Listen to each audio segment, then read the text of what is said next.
बिस्मिल्लाहिर्रहमानिर्रहीम अस्सलाम वालेकुम स्टूडेंट।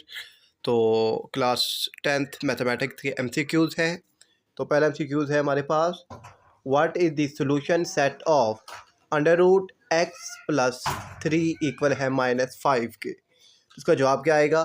तो बच्चों याद रखिएगा कि अंडर रूट जब भी किसी माइनस के इक्वल हो जाए तो फिर उसका जवाब आता है इन्फिनिटी। तो यहाँ इसका जवाब आएगा ए। ठीक है, याद रखिएगा। वैसे अगर यहाँ माइनस ना होता तो आप दोनों तरफ इसका स्केयर लेकर और फिर आप यहाँ से एक्स की वैल्यू को फाइंड आउट करते। दूसरा है जी रूट्स ऑफ द इक्वेशन। अब इस इक्वेशन के रूट्स बताने हैं हमने। तो सिंपल है, तो आपने डिस्क्रिमिनेंट फाइंड आउट करना है b² - 4ac और a b और c की वैल्यू आपने बतानी है। ठीक है, आपको मालूम है कि x² के साथ a होता है, यानी a की वैल्यू, x के साथ b की वैल्यू होती है और जो कांस्टेंट होता है वो c की वैल्यू होती है।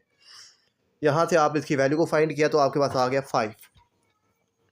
डिस्क्रिमिनेंट की वैल्यू 0 से बड़ी है, ठीक है, और नोट अ परफेक्ट स्क्वायर है, क्योंकि 5 किसी का परफेक्ट स्क्वायर नहीं होता। तो जब ये 0 से बड़ी हो डिस्क्रिमिनेंट की वैल्यू और परफेक्ट स्क्वायर ना हो तो रूट्स होते हैं रियल, यानी इरेशनल और अनइक्वल। और ये वैल्यू अगर जो है डिस्क्रिमिनेंट की वैल्यू 0 से बड़ी भी हो और परफेक्ट स्क्वायर भी हो जाए, ये दूसरी कंडीशन है, और परफेक्ट स्क्वायर भी हो जाए तो रूट्स होंगे उसके रैशनल और अनइक्वल। अगर परफेक्ट स्क्वायर होगा तो रूट्स हो जाएंगे रैशनल और अनइक्वल, और अगर परफेक्ट स्क्वायर नहीं है तो रूट्स होंगे इरेशनल और अनइक्वल। ये दो कंडीशन है। फिर तीसरी की कंडीशन देखिए, अगर ये दोनों इक्वल हो जाए यानी 0 के बराबर आ जाए तो फिर इसके रूट्स होंगे रैशनल और इक्वल। फिर रूट्स होंगे रैशनल और इक्वल, यानी इसका जवाब अगर 0 आ जाता। फोर्थ कंडीशन है जी हमारे पास कि अगर इसका जवाब आ जाता माइनस में, इसका जवाब आ जाता माइनस में, यानी 0 से भी छोटा हो जाता तो इसके रूट्स होते इमेजिनरी। ठीक है, इमेजिनरी रूट्स इसके होते। तो अभी इसका जवाब है इरेशनल और अनइक्वल, ए इसका जवाब है। फिर थर्ड है आपके पास बच्चों, for what value of x plus 13 x+7 और जो इक्वल है 4:5 के। तो अब यहाँ रेशो है तो आप रेशो का मतलब है, आपको पता है कि आप इसको डिवाइड की फॉर्म में लिखते हैं। x+13 डिवाइडेड x+7 इक्वल है 4/5। तो फिर आपने इसको क्रॉस मल्टीप्लाई किया तो 5 आ गया जी x+13 और 4 आ गया x+7। फिर आपने इनको अंदर में मल्टीप्लाई किया, 5x+65 हो गया, 13 5 ज़ा, फिर 4x+7 4 28, फिर एक्स वाली एक तरफ गैर एक्स वाली दूसरी तरफ, तो एक्स का जवाब आ गया आपके पास -37। तो -37 सी ऑप्शन आपका करेक्ट जवाब है। फिर next, partial fraction of x+2 x+1 x²+2 are of the form. अब इसको किस फॉर्म में आप लिखेंगे? तो बहुत इजी है, और इसका शॉर्ट और लॉन्ग में लाजमी एक पार्ट आता है, तो आपने इसको लाजमी अच्छे तरीके से पढ़ना है। अब देखिए सवाल था x+2 x+1 x²+2 है। ठीक है, अब ना यहाँ पर ये जो x+1 है इसके अंदर सिंपल है तो हम इसको लिखेंगे a/x+1। यहाँ पर अब स्केयर है तो हम इसको दूसरी फॉर्म में नहीं लिख सकते, तो फिर हम इसको इसके ऊपर डबल लेके आएंगे वेरिएबल। ठीक है, bx+c/x²+2, तो हम इसको इस फॉर्म में लिखेंगे। मुझे उम्मीद है कि आपको समझ आ गया होगा। तो इसका जवाब बनता है जी बी, जवाब इसका बनता है a/x+1 और bx+c। नेक्स्ट है बच्चों आगे बात median of the given data. तो उसका मीडियन फाइंड करना है। तो मीडियन फाइंड करने के दो रूल्स हैं, आपको मालूम है कि पहला कि आपने इसको रीअरेंज करके लिखना है, और दूसरा कि फिर आपने मिड वैल्यू देखनी है, एग्जैक्टली सेंटर्ड मिड वैल्यू क्या है इसकी। अरेंज किया 12 14 15 19 24। अब एग्जैक्ट मिड वैल्यू कैसी आएगी? तो आप इनको काउंट करें, 1 2 3 4 और 5 है। 2 एक तरफ से गए, 19 और 25, और 12 और 14 दूसरी तरफ से गए, तो सेंटर में क्या बचा? 15। तो 15 एग्जैक्टली आपका मीडियन आ गया है, जो आपने फाइंड आउट कर लिया है। फिर है next, what is the area of circular sector having central angle π/3 और रेडियस है 3।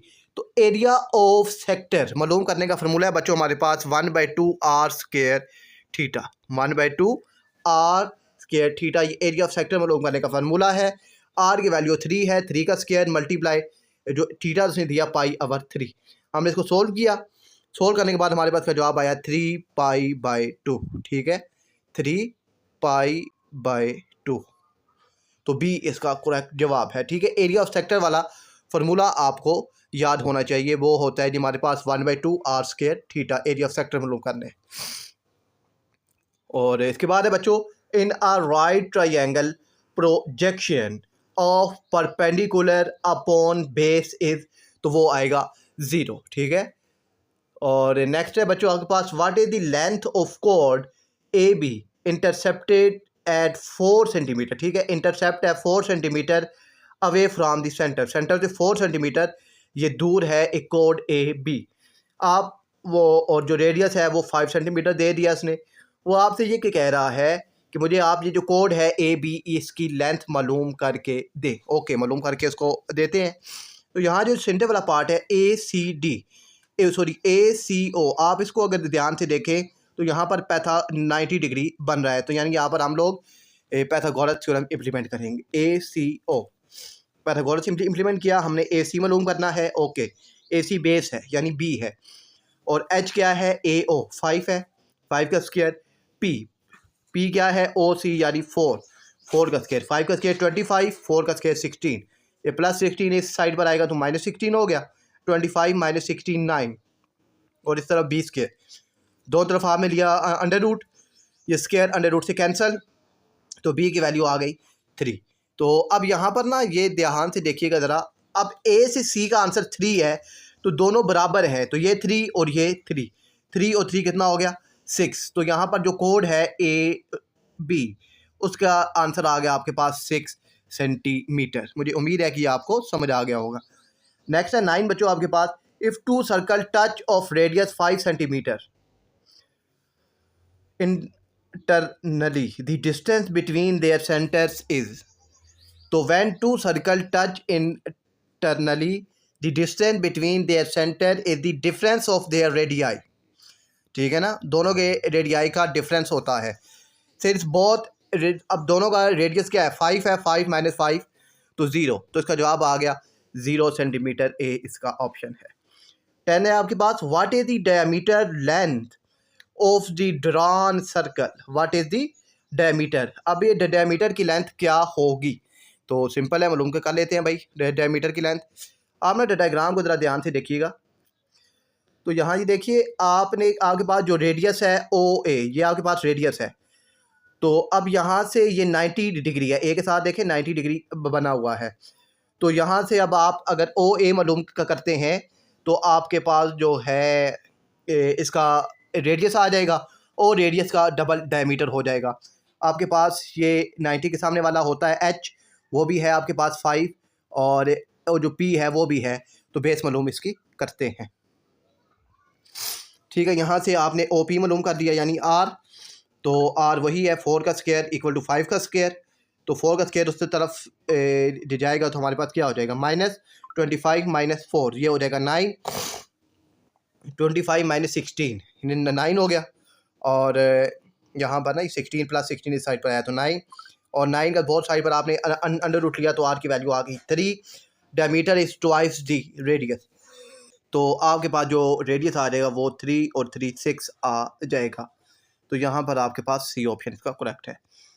If circle are suspended are central angle 40 degree then the corresponding chord suspended a central angle, तो the chord suspended the same central angle at the arc, ये भी याद रखिएगा, the chord suspended the same central angle at the arc, तो जो angle उसका है central angle का वही फिर आर का भी होगा, तो यहाँ पर आपके पास 40 डिग्री आंसर आएगा। 12 है, what is the value of x, what is the value of x in the figure, okay जी, तो वैल्यू ऑफ एक्स मालूम क्या करते हैं, तो अच्छा ये है जी value of x, the angle at the centre of circle, the angle at the centre of circle, ये सेंटर ऑफ सर्कल का एंगल है 232, is twice the angle at the circumference suspended by the same arc, the reflect angle at the centre is 360 minus 3232 equal to 128, ठीक है ना। अब ये reflect जो angle है वो जो है उसका हाफ होता है और उसमें 360 में से माइनस होके आता है। The angle at the circumference is half of, अब सर्कमफ्रेंस का जो एंगल है वो हाफ होता है आपके पास रिफ्लेक्ट एंगल का। ठीक है, तो आप 128 का अगर हाफ लेंगे तो आएगा 64, तो यहाँ पर बी डी ऑप्शन आएगा इसका 64 डिग्री।